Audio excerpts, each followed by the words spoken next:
Hey there, my name is Bubbly. I'm a little unicorn on the internet using my art to spread joy and kindness. Before we get started, I want to let you know that I'm starting a sticker club. For just $5 a month, you can get at least 2 exclusive stickers made by me. The theme I will be doing is Holidays of the Month, and for April, it's Easter. Signups are in the memberships tab of my Ko-fi. I'll link it in the description. So, today I'm going to be yapping about a project that has been 3 to 4 years in the making and something I am incredibly proud of. But first, I need to set up some backstory.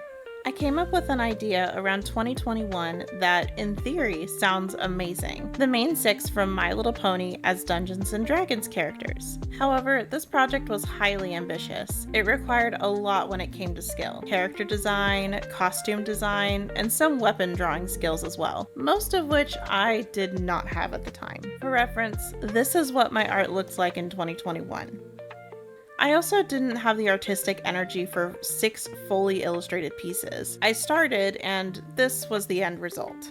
I ended up giving up about halfway because it just didn't feel right. I also burned myself out way too quickly, and admittedly, my art skills were just not up to par, and I knew this intuitively. So I waited and practiced my art, drawing things that challenged me and tested my skills time and time again. In 2023, I remembered this project again and decided to give it another go. While I did go further than my previous attempt, I still wasn't quite there. My grasp on anatomy had improved, and I managed to get at least all the main 6 drawn and the line art done, but the energy died about halfway through the rendering process. I also just didn't feel like the character design and outfits were up to my own standards. Twilight's outfit literally looks like a superhero, not a D&D character, so I waited some more. 2025 was a rough year. I lost my job and had nothing else to turn to, so I poured everything I had into improving my art, like my life depended on it, because it did. I was applying to tons of jobs and still I got nothing. So I turned to learning all that I could about fashion because, as I said in a previous video, I love wearing Lolita fashion. I started designing Lolita dresses, which helped me learn more about fashion design. Finally, I felt I was ready to tackle this large project. I started around September, and I'm going to walk you through my thought process behind each design because I am so proud of what I have accomplished. For Twilight, I knew exactly what class and race I wanted her to be. She is a textbook wizard. She studies magic like crazy, so it just makes sense. Elves also live a long time, just like the royalty of the My Little Pony universe, so I thought it was fitting. I know that the races and their lifespan don't quite translate perfectly to canon MLP, but I did my best. I also have the benefit of having a dungeon master as my husband, so I have a living encyclopedia anytime that I get stuck on a design choice. I definitely wanted to keep her staff. That was the most important part for me. As you can see, I went for a witchy academia aesthetic and obviously gave her a purple and pink outfit with gold accents. Since Twilight Sparkle is my favorite, I basically designed what I would want to wear. I also loved the twin coattails I did in the 2023 drawing, so I worked them into this design, representing her wings she gets in the series. I have to admit, using pink and purple in a way that doesn't look costumey is really difficult. I tried to keep the bright pink as accents so it doesn't draw attention away from the main silhouette unintentionally. I also love large witch hats, and I wanted to give Twilight something that was inspired by Star Swirl the Bearded. I also love drawing galaxy-inspired things, so adding a galaxy to the inside of her coattails and hat just felt right to me. I also loved drawing her staff. It's so Twilight, and I love the moon with a star in the middle. It genuinely feels like a magic D&D staff. Wow, Fluttershy being a druid? That's crazy. Next, I'm probably gonna say that the sky is blue if I'm gonna keep saying the obvious. But yeah, Fluttershy as a druid just makes sense to me. The way she communicates with nature just makes sense. Furbolgs are fae, and it would make sense for her because of her fascination with mystical creatures. I also like to lean into the gentle giant for Fluttershy. I loved her tall and lanky frame in the show, where she looked different from the other kids. I kinda took that and ran with it. And she looks so cute as a Furbolg too, at least in my opinion. For the outfit, I wanted to make it look like she made it in the forest forest and the animals helped her make it. I really liked the original concept I had for her outfit, and I wanted to expand on it. I wanted her to have her legs free to be able to move, so I made the size of the dress higher with lighter fabric so it has an easier time moving. I also gave her tree bark armor because I feel it really matches that druid aesthetic. It really brings it together with her staff. And of course, I added some flowers.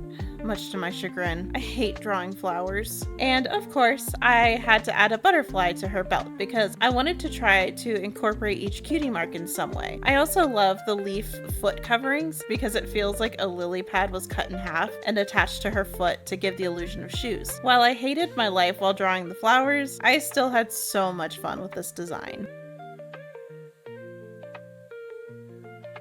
Rarity was a little bit more challenging to design. I knew I wanted her to be a white tiefling because for some reason, white tieflings just seem so regal to me. Also, Rarity is another one of my favorites, so I wanted to make her my favorite D&D race. I don't know why, I just love drawing tieflings. Anyway, the dress design was based off of Rarity's first Grand Galloping Gala dress because I feel like this one would be her absolute favorite to wear. Also, I was having a really hard time deciding what to design for her. At first, I wanted to go for a high-low dress so she could have her legs free while fighting, but bards don't really need to have a lot of dexterity or athleticism most of the time. Obviously, you can build your D&D character however you want. I think a traditional dress suits her very well. I do think she would change outfits often, but I wanted to give her a good start, something she would feel the most at home in. I also wanted to accessorize her a lot in gold because it really stands out beautifully against the darker colors of the dress, and Rarity would not settle for silver. I added lots of her traditional blue diamonds and even incorporated her cutie mark as a necklace. I also had to add a tiara just to add some regal style. I would also like to imagine that the gold filigree on her midsection would act as a sort of armor imbued with protection magic. In hindsight, I should have given her a lance sword because she would definitely do fencing.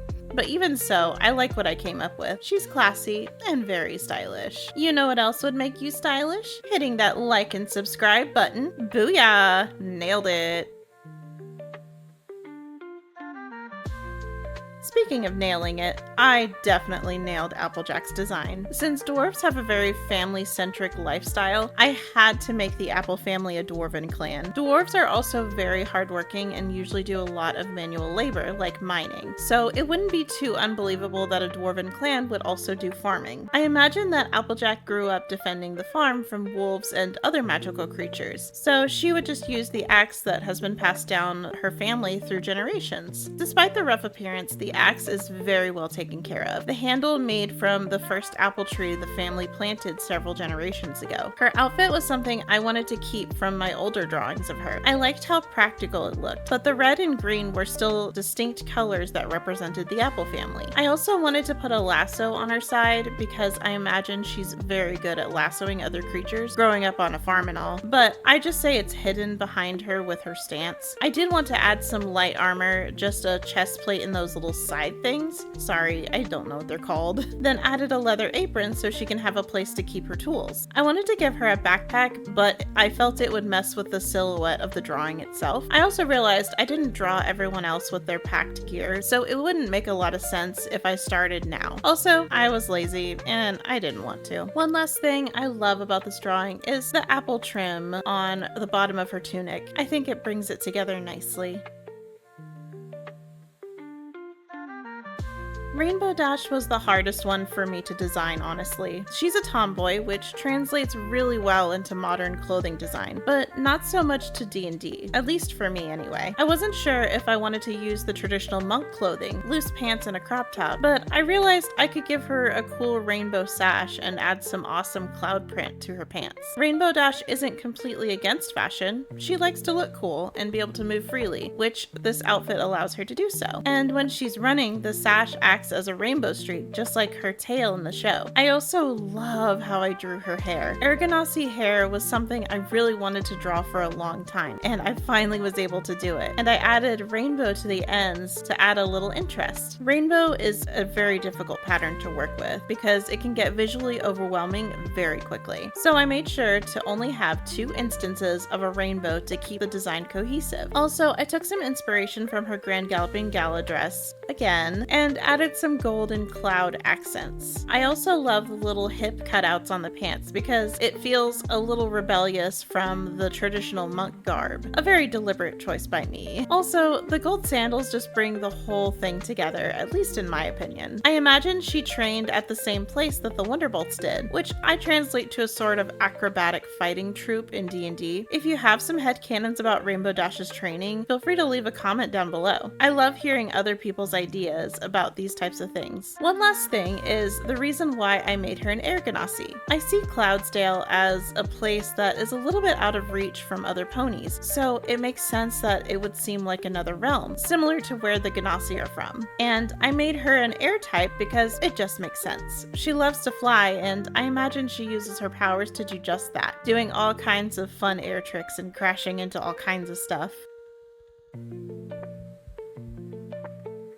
Pinkie Pie was the most challenging to figure out when it came to her class and race. I originally thought about a gnome bard, but it just didn't feel right to me. Then I realized she changes her looks in the show, breaking the fourth wall. I thought about the changelings and how they can alter their appearance. Plus, it would be perfect for Pinkie Pie because she would definitely be an arcane trickster rogue with some bard qualities. I couldn't just fit her into one singular D&D class, which makes sense because Pinkie Pie thinks outside the box. She would also just learn about different classes just out of pure curiosity. Oh, right, talk about the outfit. I really like how colorful this outfit is. It feels like organized chaos, which is perfect for her. I definitely saw this asymmetrical frosting detail and I really liked it. I actually had two versions of this outfit and I couldn't decide, so I had my Discord community vote on it and this was the outfit that won. I also imagine that she has many hidden pockets in her outfit, where she would pull her weapons or party supplies, even her party cannon. I imagine she imbued the pockets with bag of holding magic so she could fit many things in them. Also, I love those shoes I made for her. The little sprinkles on them really bring the whole outfit together. And before you ask, yes, this outfit was based on her first Grand Galloping Gala dress. It's just so perfect for her. Yellow and blue look so good on her. I also love how I made her skin pink with vitiligo spots. It just feels very pinky to me. Don't let her appearance fool you though. Break a pinky promise and she'll poke you very violently with a knife. I finally finished all of these drawings by December of 2025, and I felt so proud. A project I had dreamed of making was finally here and in front of me. I couldn't stop sharing these because I just felt so happy and full of pride for myself. It was a huge accomplishment that I really needed, especially after the year that nearly broke me and my confidence. I learned how to break up large projects into manageable pieces and to keep going, even if I didn't feel like it was worth it. If you have a big project you want to do, don't wait. As Harold Hill says to Marion in The Music Man, you pile up enough tomorrows and you'll find you've just collected a lot of empty yesterdays. Start that ambitious project. Don't wait. Just start. You'll never know what you can accomplish if you don't start. Also, a huge thank you to my husband for encouraging me to keep drawing, even when I didn't feel like it was worth it. Also, if you like any of these drawings or want to see what else I've drawn, check out my Etsy. I sell prints like these as well as stickers. And lastly, don't forget to sign up for my sticker club for just $5 a month if you want exclusive stickers made by me. As always, make some friends, be kind, and I'll see you guys in my next video. Bye bye!